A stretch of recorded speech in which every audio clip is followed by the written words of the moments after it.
Hello, welcome to this week's video on Onion Spectacles. This week I'm going to be looking at pages 172 to 182. I'll be looking and focusing on the inspector and particularly his questioning of Sheila and Berling. So grab hold of a pencil and some highlighters if you've got some, and I also got some funky pens online to help me to do these annotations so they're a little bit clearer. Get a few of those out. So, last video we looked at the character of Mr. Berling and how bullish and ignorant he is of people who are suffering. And I'm just going to continue here, 172, just after Berling talks about Eva Smith and about why she was fired from his business. He's responsible for Eva Smith losing her job because she came forward and asked for her colleagues to earn a bit more money because they were really struggling. And the Berling decided to fire her instead and saying, I didn't really want her around. And the inspector follows up and he says, why? And Berling is surprised, and this is a significant stage direction which carries on quite a bit through Act 1. He's surprised. He does not understand his responsibility. So I'm just going to write no responsibility. He's genuinely shocked that somebody is questioning him. Firstly, down to his social status. He is a man who's not used to being questioned. He's the head of a business. He's the head of the family. So the inspector says, why? And he says, did you say why? Yes. Why did you refuse? Well, Inspector, I don't see that it's any concern of yours how I choose to run my business, is it now? It might be, you know. I don't like the tone. I'm sorry, but you asked me a question. And you asked me a question before that, a quite unnecessary question too. It's my duty to ask questions. Well, it's my duty to keep labour costs down. And if I'd agreed to this demand for a new rate, we'd have added about 12% to our labour costs. Does that satisfy you? So I refused. Said I couldn't consider it. We were paying the usual rates, and if they didn't like those rates, they could go and work somewhere else. It's a free country, I told them. It isn't, and then Eric chimes in. So I'll just pause there for a second. So the inspector here is talking about the difference between duty. Now, Berling considers his duty to be one of a capitalist with a capitalist agenda. So he is there. His duty is to make lots and lots of money. The inspector has a responsibility or a socialist agenda. Socialist. And these are the differing views that Priestley is talking about all the way through this play. He's talking about the inspector has a responsibility to find out why this young woman died, whereas Berling considered his responsibility to make sure that he makes as much money as possible. Eric chimes in and says, it isn't if you can't go and work somewhere else. Quite so. Berling to Eric, look, just you keep out of this. You hadn't even started in the works when this happened, so they went on strike. That didn't last long, of course. And Gerald, not if it was just after the holidays. They'd be all broke if I know them. So, this is the admittance here that anybody who lost their job would be poor. And Gerald knows that at this point, if they lost their jobs just after the holidays, which give you an idea when Eva Smith loses her job, then they won't have any money. Right, Gerald. They mostly were, and so was the strike after a week or two. Pitiful affair. Well, we let them all come back at the old rates, except the 4 or 5 ringleaders who'd started the trouble. I went down myself and told them to clear out, and this girl, Eva Smith, was one of them. She'd had a lot to say, far too much, so she had to go. Gerald, you couldn't have done anything else. Eric, he could. He could have kept her on instead of throwing her out. I call it tough luck. Berling, rubbish. If you don't come down sharply on some of these people, they'd soon be asking for the earth. I should say so. They might, but after all, it's better to ask for the earth than to take it. Okay, it's this point here that the inspector really is challenging Burling, and he's saying, if you don't come down on them sharply, which is what Burling did, he's quite aggressive in his firing of Eva Smith and dealing with these, dealing with the protests. And it wasn't long after this, and the time that the play was being staged, that labour unions had much more power in workplaces to make sure that there was more equality, that people were paid fairly. And Burling thinks that that is entirely unreasonable. He says they'll soon be asking for the earth. And this metaphor here suggests the outrage and stubborn views of the rich. And the inspector replies with, it's better to ask for the earth than to take it. He's saying that they're asking for something, but soon you won't have a choice. People will rise up and will have enough of you underpaying them and cutting them out. And at this point, Burling starts to become a little suspicious of who the inspector is. And he starts to kind of flex his social status. He says, "What did you say your name was, Inspector?" "Goole. Goole. "How did you get on with our Chief Constable, Colonel Roberts?" "I don't see much of him. Perhaps I ought to warn you that he's an old friend of mine and that I see him fairly frequently. We play golf together sometimes, up at the West Bromley." Dryly, "I don't play golf. I didn't suppose you did." "Well, I think it's a damn shame." "No, I've never wanted to play." So the inspector here is talking about golf, and Eric here is actually talking about the death of Eva Smith. And here the inspector is dealing with Burling's. Burling is passively aggressive in the way that he's kind of suggesting that he knows the police constable. Here he says, and here he is using his social status to threaten, and this kind of links back to the fact that Burling is a bully, and he's used to getting what he wants because he bullies people into giving him what he wants. That is the way of the manager, I suppose. "No, I mean the girl, Eva Smith. Why shouldn't they try for higher wages? We try for the highest possible prices, and I don't see why she should have to be sacked just because she does a bit more spirit than the others. You said yourself she was a good worker. I'd have let her stay." Burling, rather angrily, "Unless you brighten your ideas, you'll never be in a position to let anybody stay or to tell anybody to go. It's about time you learnt to face a few responsibilities. That's something this public school and varsity life you've had doesn't seem to teach you." Eric sulkily, "We don't need to tell the inspector all that, do we?" Burling, "I don't see we need to tell the inspector anything more. In fact, there's nothing I can tell him. I told the girl to clear out, and she went. That's the last I heard of it. Have you had any idea what's happened to her after that? Get into trouble? Go on the streets?" Inspector rather slowly, "No, she didn't exactly go on the streets. Sheila has now entered." And look at this kind of really innocent character of Sheila, and this is a really important bit here. She says, "What's this about streets?" Noticing the inspector. "Oh, sorry, I didn't know. Mummy sent me in to ask you why you didn't come along to the drawing room." Okay, now just going to look at this kind of his public, this childish character of Sheila. And at the beginning she calls them mummy and daddy, and Burling kind of patronises her, and we'll look at that in more detail. "We shall be long in a minute, just finishing." "I'm afraid not." "There's nothing else, you know. I've just told you that.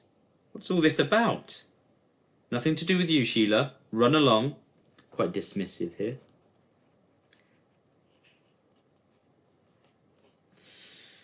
"No, wait a minute, Miss Burling." Burling angrily, "Look here, Inspector. I consider this uncalled for and officious. I've half a mind to report to you. I've told you all I know, and it doesn't seem to me very important, and how there isn't the slightest reason why my daughter should be dragged into this unpleasant business." Sheila, coming farther in, "What business? What's happening?" Inspector, impressively, I'm a police inspector, Miss Burling. This afternoon a young woman drank some disinfectant and died after several hours of agony tonight in the infirmary. Oh, how horrible! Was it an accident? No, she wanted to end her life. She felt she couldn't go on any longer. Well, don't tell me that's because I discharged her from my employment nearly 2 years ago. That might have started it. Did you, Dad? Yes. The girl had been causing trouble in the works. I was quite justified.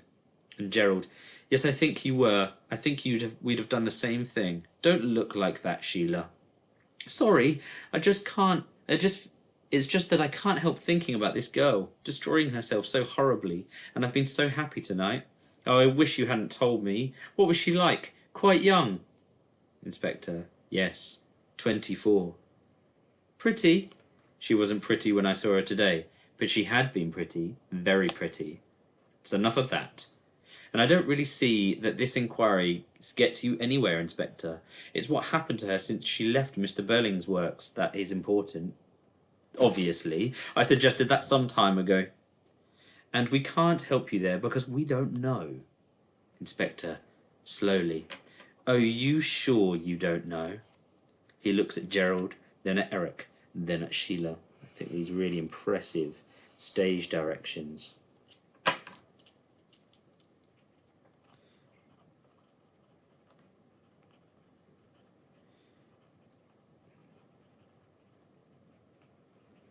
Really adds to the tension in this scene. He kind of slows everything down. A lot of this are very short kind of interactions with each other. And then the inspector, when he wants to have an impact, he really slows the conversation down. Are you suggesting now that one of them knows something about this girl? Yes. You didn't come here just to see me then? No. The four exchanged bewildered and perturbed glances. Burling, with marked change of tone. Well, of course, if I'd known that earlier, I wouldn't have called you officious and talked about reporting you. You understand that, don't you, Inspector? I thought that for some reason, best known to yourself, you were making the most of this tiny bit of information I could give you. I'm sorry, this makes a difference. You sure of your facts? Yes, of some of them, yes. I can't think they can be of any great consequence. The girl's dead, though. What do you mean by saying that? You talk as if we were responsible. Cutting in. Just a minute, Sheila. Now, Inspector, perhaps you and I had better go and talk this over quietly in the corner. Sheila cutting in. Why should you? He's finished with you. He says it's one of us now. Yes, and I'm trying to settle it sensibly for you. Well, there's nothing to settle as far as I'm concerned. I've never known an Eva Smith. Neither have I. What was her name? Eva Smith. Yes. Never heard it before. So where are you now, Inspector? I'm just going to pause there. Sheila here is keen to know about, is keen to kind of find out more information about Eva Smith. And this is the first sign of responsibility. And this shows at the beginning, if you're looking to write about Sheila and how she's presented in Act 1, well, she is naive and she is quite ignorant to what is going on. She's quite childish, she's kind of bossed around by her mother and her father. She's forced into this marriage with Gerald, who, I don't know if you've noticed so far, is quite similar to Burling in many ways. And Sheila is the one who really undergoes the biggest change in the play. Where I was before, Mr. Croft, I told you that, like a lot of these women, she'd used more than one name. She was still Eva Smith when Mr. Burling sacked her for wanting 75 shillings a week instead of 22 and 6. But after that she stopped being Eva Smith. Perhaps she'd had enough of it. Can't blame her. Sheila to Burling. It was a mean thing to do. Perhaps that spoilt everything for her. Rubbish! Do you know what happened to this girl after she left my works? Yes, she was out of work for the next 2 months. Both her parents were dead, so that she'd no home to go back to, and she hadn't been able to save much out of what Burling and Company had paid for her. So that after 2 months with no work, no money coming in, and living in lodgings with no relatives to help her, few friends, lonely, half-starved, she was feeling desperate. Okay, so this is Eva Smith's backstory. Worth noting, just so you can come back to it and find it quickly, if you're looking for quotes about Eva Smith. I think so. It's a rotten shame. There are lots. Just going to pause there. Just Sheila here. She says warmly. She's very different to the rest of the characters. And here she shows some degree of sympathy. And it's this part that the inspector really pounces on. There are lots of women living this sort of existence in every city, in every big town in this country, Miss Burling. If there weren't, the factories and warehouses wouldn't know where to look for cheap labour. Ask your father. But these girls aren't cheap labour, they're people. I've had that notion myself from time to time. In fact, I thought that it would do us all a bit of good if sometimes we tried to put ourselves in the place of these young women counting their pennies in their dingy little back bedrooms. Okay, so what the inspector's talking about here is he's talking about socialism. He's saying we need to consider these people that are less fortunate than us. And he's talking about, this is Sheila when she says, they aren't labour, they're people. Very different opinions to Mr. Burling. Yes, I expect it would. But what happened to her then? She had what seemed to her a wonderful stroke of luck. She was taken on in a shop, and a good shop too, Millward's. Millward's? We go there. In fact, I was there this afternoon, archly to Gerald, for your benefit. Good, Gerald kind of pervily kind of smiles there. She's talking here about going and buying clothes, and this links back to that quote that we looked at last time about the Burling's perceived impression of how important clothes are to women, that's all that's important for them, to look good. Yes, she was lucky to get taken on at Millward's. That's what she thought, and it happened that at the beginning of December that year, 1910, there was a good deal of influenza. Now, influenza is like the flu, but back then there was no real kind of cure, or the development of antibiotics was still quite basic. So, I mean, if you were out, it was quite bad. And if you were very poor, there's not much chance of you doing well from it. And Millward suddenly found themselves short-handed. So that gave her her chance. It seems she liked working there. It was a nice change from a factory. She enjoyed being among pretty clothes, I've no doubt. And now she felt she was making a good, fresh start. You can imagine how she felt. Of course. And then she got herself into trouble there, I suppose. And about a couple of months, just when she felt she was settling down nicely, they told her she'd have to go. Not doing her work properly. There was nothing with the way that she was doing her work. They admitted that. There must have been something wrong. All she knew was that a customer complained about her, and she had to go. Sheila stared at him, agitated. Now here we can see that the penny is dropping. She is realising that it's her. When was this, impressively? At the end of January last year. What did this girl look like? If you'll come over here, I'll show you. He moves nearer a light, perhaps standard lamp, and she crosses to him. She produces the photograph. She looks at it closely, recognises it with a little cry, gives a half-stifled sob, and then runs out. The inspector puts the photograph back into his pocket and stares speculatively after her. The other three stare in amazement for a moment. What's the matter with her? She recognised her from the photograph, didn't she? Yes. Why the devil do you want to go upsetting the child like that? Okay, a couple of things to annotate there. Well, firstly, the inspector makes Sheila go to him. So the inspector is in charge here. And there's a purpose for that, which we'll get to shortly.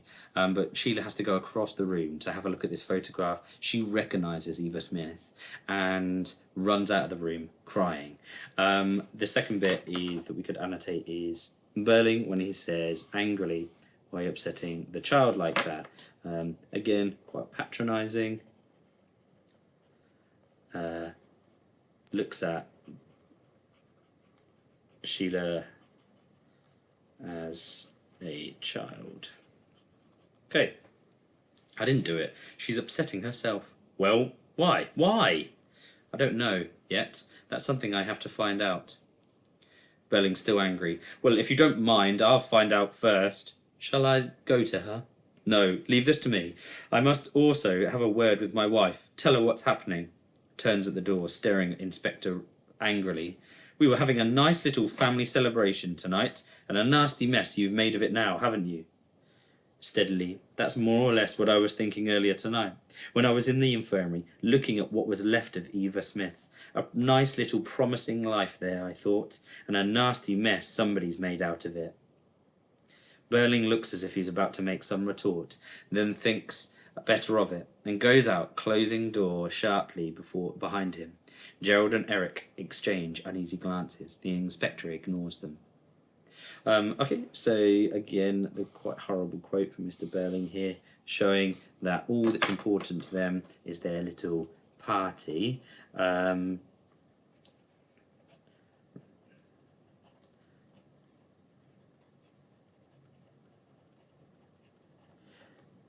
Really refusing to acknowledge his responsibility, and more just kind of like disappointed that they've ruined a nice evening. And the inspector reminds them that this poor girl here, this nasty mess here, that somebody's made of her life because she's dead, and he uses all this quite dramatic phrasing to explain her burnt out from the inside, and that she's a nasty mess, and that how terrible and gruesome her life, her death was, and her life, to try and get them to realise their responsibility. And Gerald, I'd like to have a look at that photograph now, Inspector. All in good time. I don't see why... Inspector cutting in massively. Look at the way he takes authority here.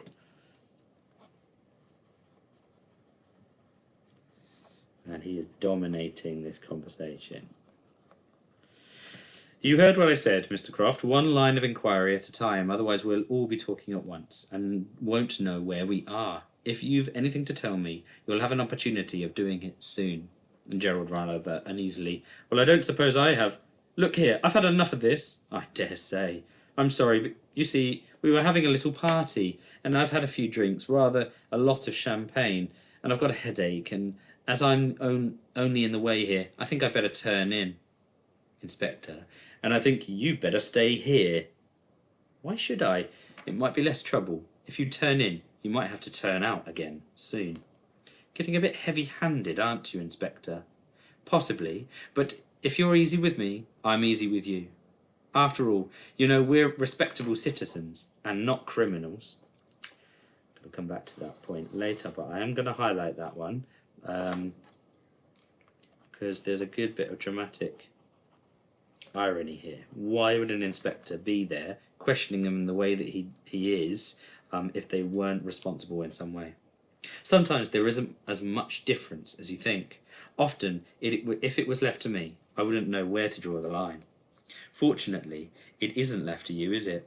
No, it isn't, but there are some things are left to me. Inquiries of this sort, for instance.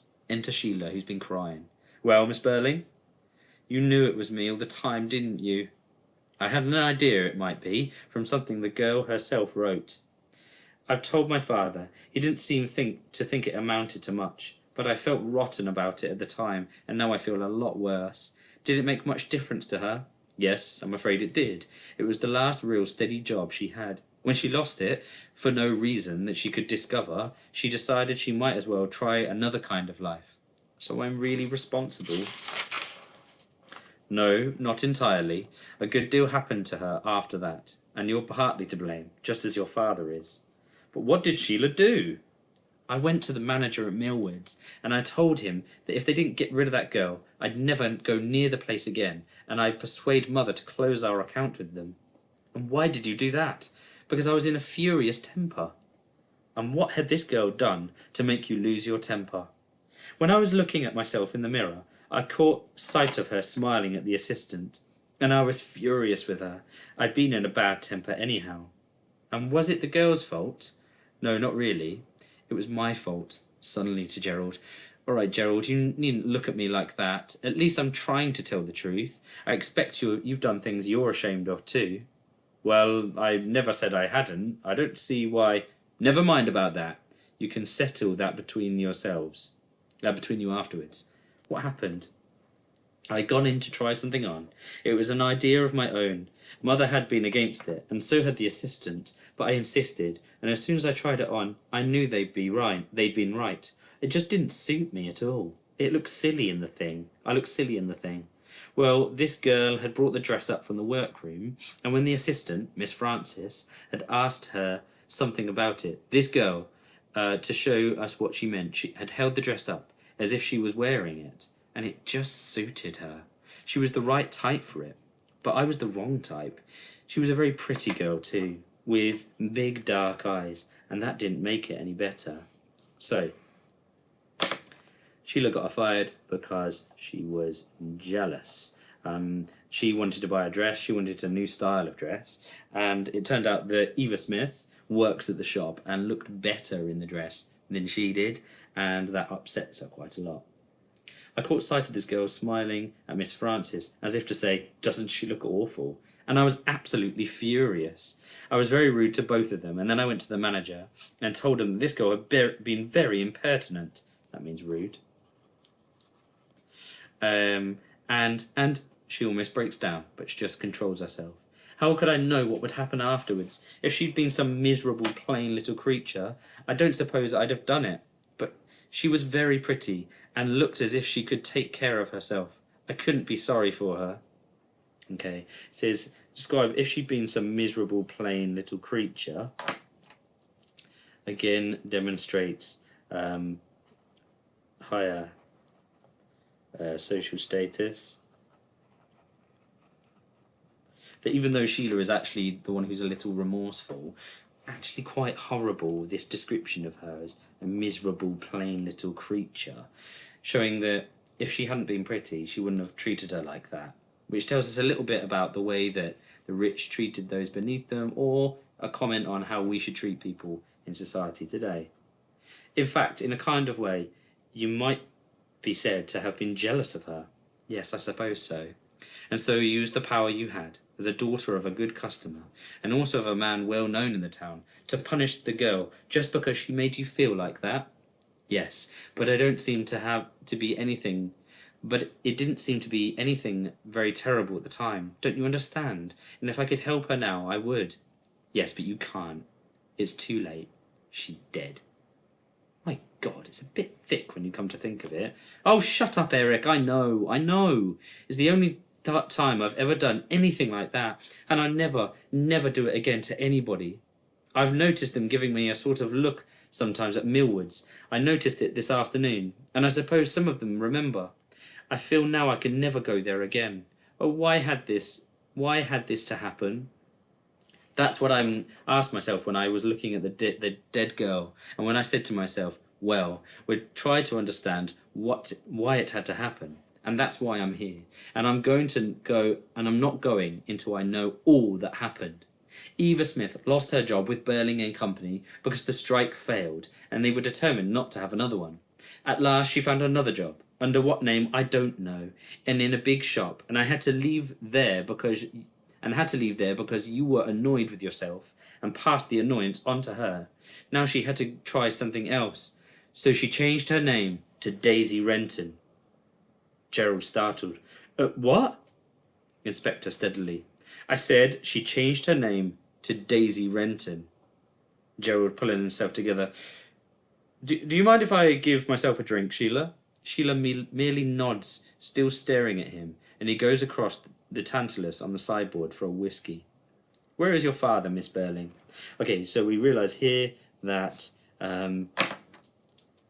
Eva Smith changes her name so she can try and get work again. So she is still the same person. Eva Smith and Daisy Renton are the same, but Gerald recognises her name. So when her name is said, kind of has recognised her from somewhere. He went to the so talk about their father. He went to the drawing room to tell my mother what was happening here. Eric, take the inspector along to the drawing room. As Eric moves, the inspector looks from Sheila to Gerald and then goes out with Eric. Well, Gerald? Well, what, Sheila? How do you know this girl, Eva Smith? I didn't. Daisy Renton, then. It's the same thing. Why should I have known her? Oh, don't be stupid. We haven't much time. You gave yourself away as soon as he mentioned her name. All right, I knew her. Let's leave it at that. We can't leave it at that. Now, listen, darling. No, that's of no use. You not only knew her, but you knew her very well. Otherwise you wouldn't look so guilty about it. When did you first get to know her? He does not reply. Was it after she left Millwoods, when she changed her name, as he said, and began to lead a different sort of life? Were you seeing her last spring and summer, during that time when you hardly came near me, and said you were so busy? Were you? He does not reply, but looks at her. Yes, of course you were. I'm sorry, Sheila, but it was all over and done with last summer.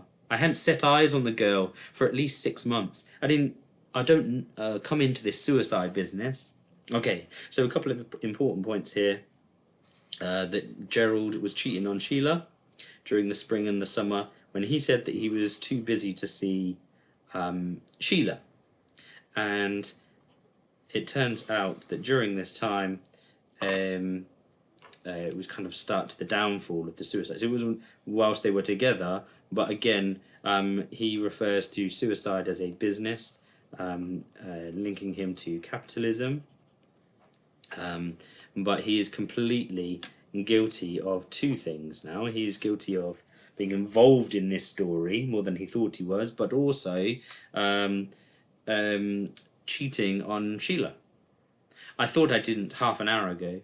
Well, don't. Neither of us does. So, for God's sake, don't say anything to the inspector. About you and this girl? Yes, we can keep it from him. Laughs rather hysterically. Well, you fool. He knows. Of course he knows.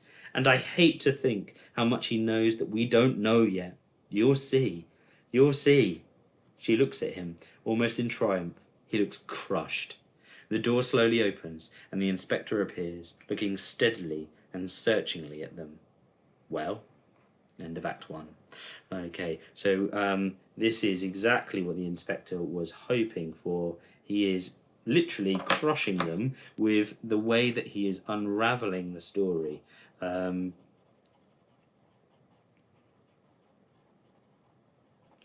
For the biggest impact.